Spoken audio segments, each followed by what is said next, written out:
తమ పూజ సగంలో వదిలి వెళ్ళిపోయారు. పూజ సగంలో మారడం మహాపాపం. నా భర్త చేసిన పాపాన్ని మన్నించండి ప్రభు. కేతుధ్వజ, మహారాజు సత్యరథుడు నిన్ను ప్రాణాలతో వదలడు. మృత్యుముఖం ప్రవేశించక ముందే నీవు భగవంతుణ్ణి ధ్యానించుకో. కేతుధ్వజ, ఇప్పుడు నీవు నా ఎదుట బందీవై నిలబడి ఉన్నావు.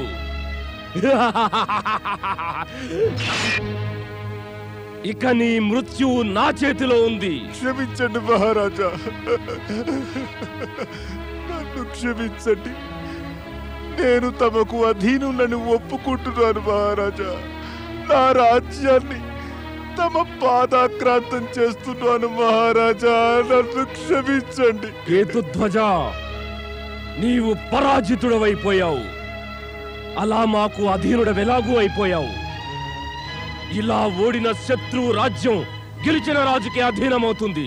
అంతా తమకు అధీనమే మహారాజా. మరి నన్ను క్షమించండి, నన్ను క్షమించండి మహారాజా, క్షమించండి. నిన్ను గనక క్షమిస్తే నాకు మనశ్శాంతి ఎలా కలుగుతుంది?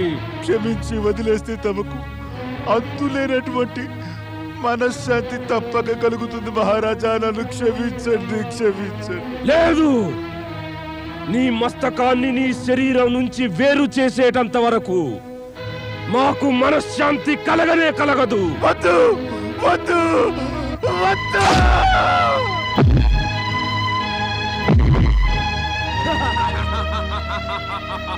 మహారాజు సత్యరథునికి, మహారాజు సత్యరథునికి, మహారాజు సత్యరథునికి. మహామంత్రి, ఆజ్ఞాపించండి మహారాజా. మనకు పరమ శత్రువైన కేతుధ్వజుడు ఇంకా హతమైపోయాడు. సందేహం లేదు మహారాజా.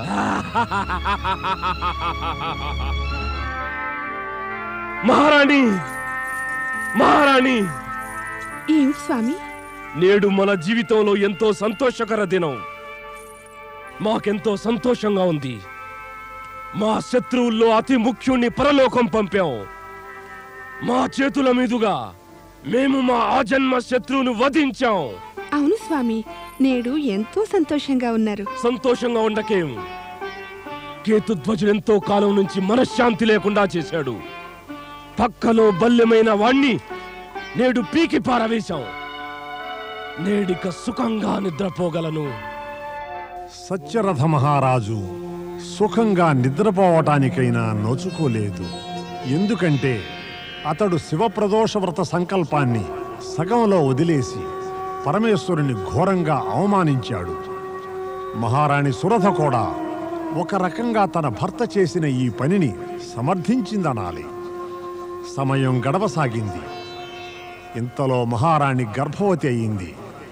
తనకు నెలలు నిండబోతూ ఉండగా ఆమె సత్యరథ మహారాజు వెంట వనవిహారం చేయగోరింది. కాని శివుని అవమానించిన ఘోర పాతకం మృత్యు రూపంలో తనను కాటువేయనుందని ఆమెకేం తెలుసు?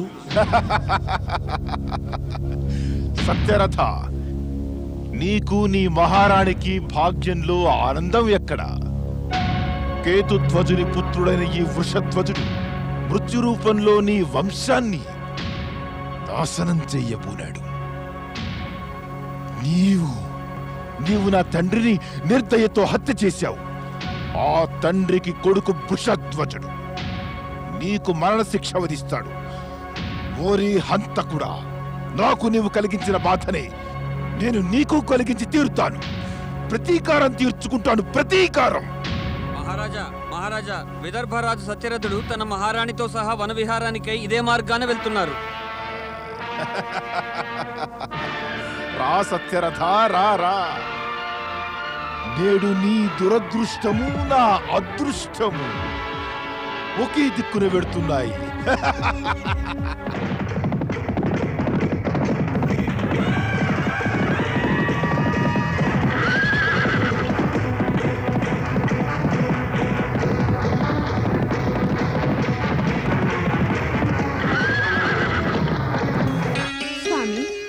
విదర్భరాజ్యానికి యువరాజు, తమరికి కాబోయే వారసుడు త్వరలోనే జన్మించబోతున్నాడు.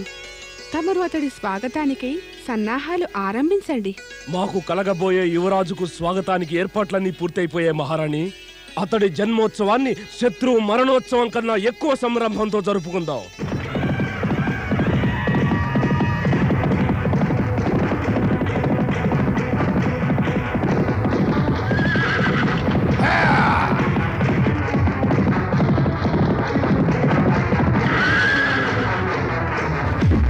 దుష్ట సత్యరథ, కిందికి దిగు. నా తండ్రి మృత్యువుకు ప్రతీకారం నీ మస్తకాన్ని మొండె నుంచి వేరు చేసి తీర్చుకుంటాను. అప్పుడే నాకు మనశ్శాంతి కలుగుతుంది. నాకు మనశ్శాంతి కావాలి కావాలి. క్షమించు, క్షమించు వృషధ్వజ, నన్ను క్షమించు. నన్ను క్షమించండి మహారాజా.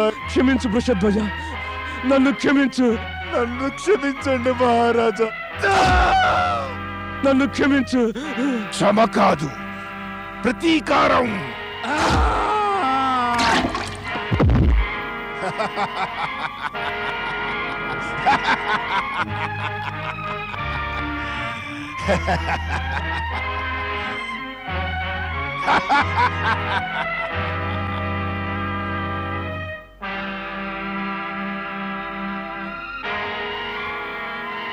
నీ గర్భాన నా శత్రువుకు పుత్రుడు పెరుగుతున్నాడు. నేను మీ ఇద్దరిని ప్రాణాలతో వదలను సురథ. నీతో పాటుగా నేను వాణ్ణి కూడా వధించేస్తాను.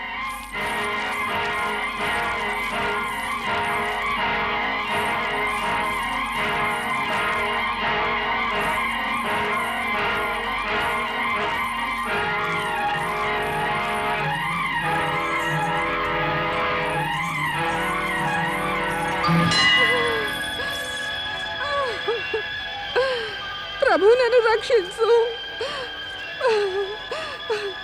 ప్రభు, నా పుత్రుని శత్రువు నుంచి కాపాడు. పరమేశ, పరమేశ, నేను నీ శరణు కోరుతున్నాను.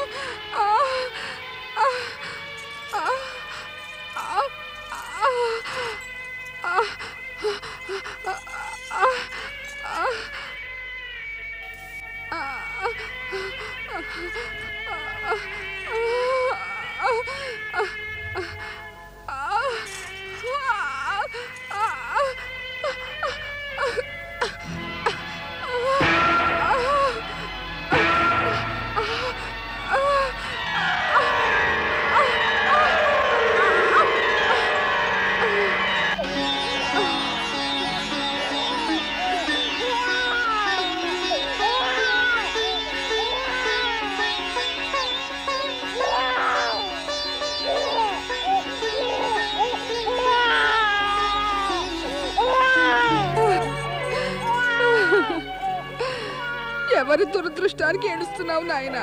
నీదా లేక నాదా? నిన్ను చూసి సంతోషిద్దామనుకున్న వారు ఇప్పుడు జీవించి లేరు. విధవను కావడం నా దురదృష్టమే. అందువల్ల నీవిలా అనాథవు కావడం నీ దురదృష్టమే. ఇక పరమేశ్వరుడే నిన్ను రక్షించగలరు. ఓ ప్రభు, నీ పాదాల చెంత వదిలి పెడుతున్నాను. నీవే ఇక వీణ్ణి రక్షించాలి.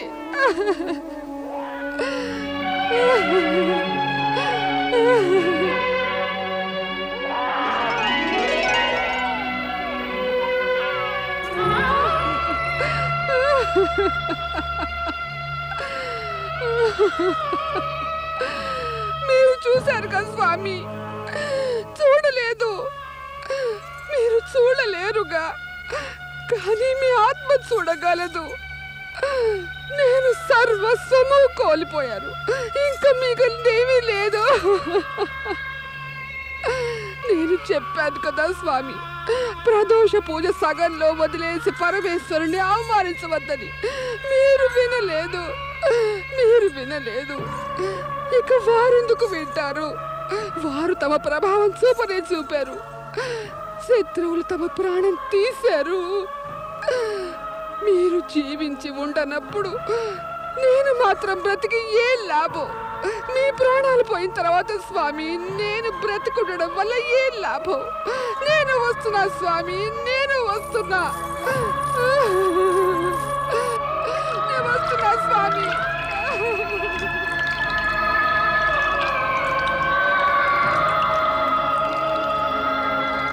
నారాయణ నారాయణ నారాయణ శ్రీమన్నారాయణ నారాయణ నారాయణ నా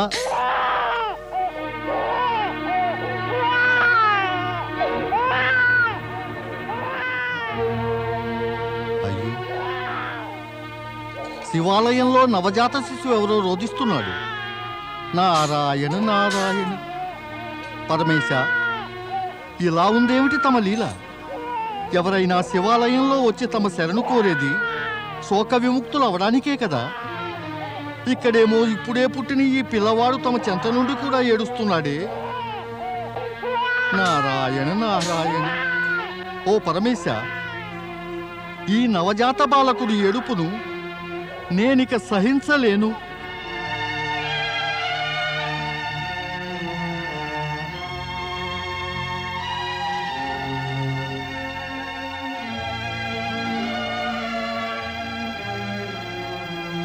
నారాయణ నారాయణ. ఓ త్రికాలదర్శి, నారదుడి ప్రణామం స్వీకరించండి.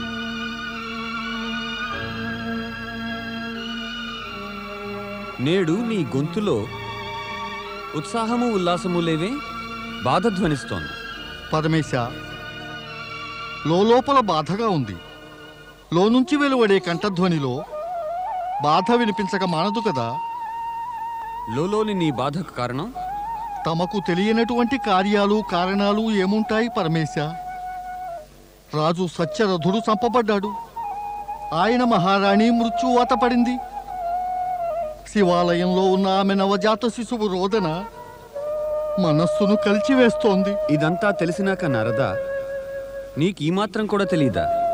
సత్యరథ మహారాజు ప్రతిజ్ఞ చేసి దాన్ని నిర్వర్తించలేకపోయాడు. చేసిన ప్రతిజ్ఞను నిర్వర్తించనందువల్ల కలిగింది దుష్పరిణామం.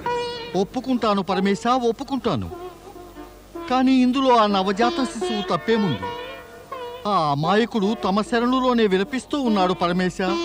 నిర్దోషులైన శరణార్థులు మాత్రం శిక్షను ఎప్పుడూ పొందరు. అతన్ని తప్పక కాపాడుతాం.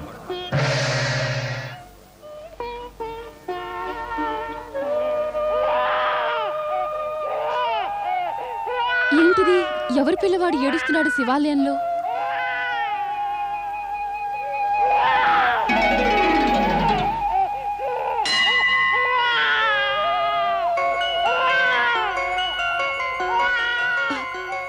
ఎవరు వెండిలో వదిలి వెళ్ళిపోయారు? ఆ తల్లికి దయ అనేది లేదా? తన పిల్లవాడినిలా ఏకాకిగా వదిలి వెళ్ళిపోయింది. నవజాత శిశువుని ఇలా వదిలి వెళ్ళిపోయినా ఆ తల్లి గుండె పగిలిపోలేదా? అలాంటి తల్లి ఎక్కడైనా ఉంటుందా? అయ్యయ్యో మా రాజాబాబు, ఎందుకేడుపు? ఎందుకేడుపు? ఇదిగో మీ అబ్బ వచ్చేస్తుందిగా, ఇప్పుడే వచ్చేస్తుంది. ఎవరి పిల్లవాడు వీడు?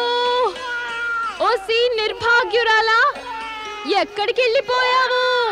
చందమామ లాంటి పిల్లవాడిని నీవు ఇక్కడ వదిలేసి ఎవరు పలకరే? ఎవరి పిల్లవాడి తల్లి?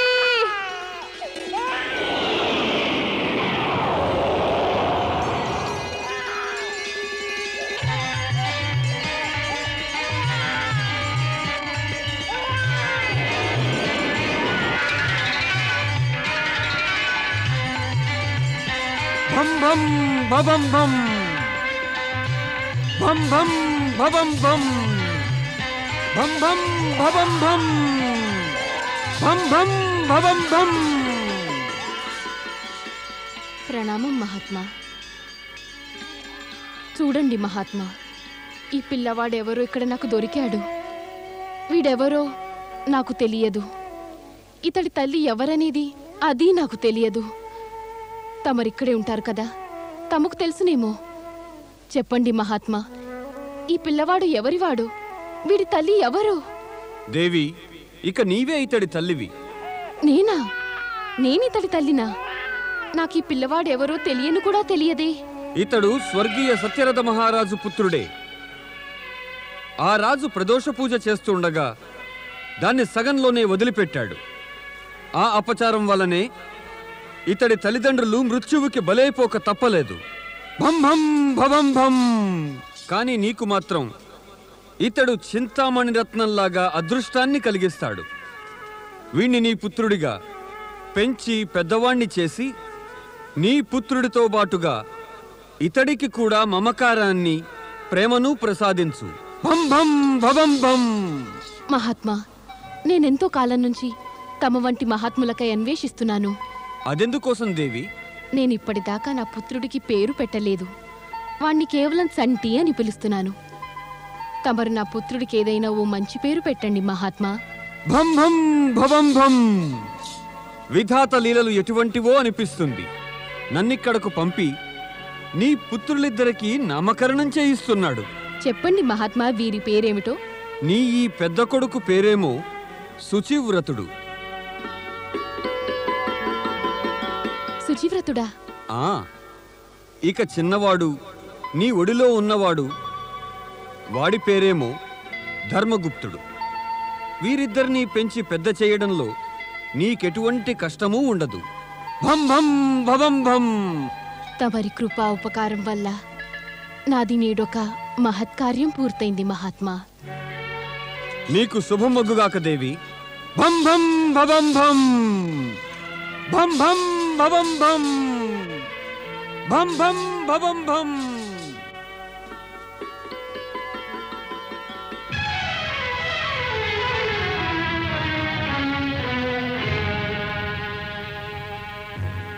నీవు ఎవరైనా గర్భవతి స్త్రీటుగా పోవడం చూసావా? లేదు లేదు మహారాజా, నేను ఎవరిని చూడలేదు.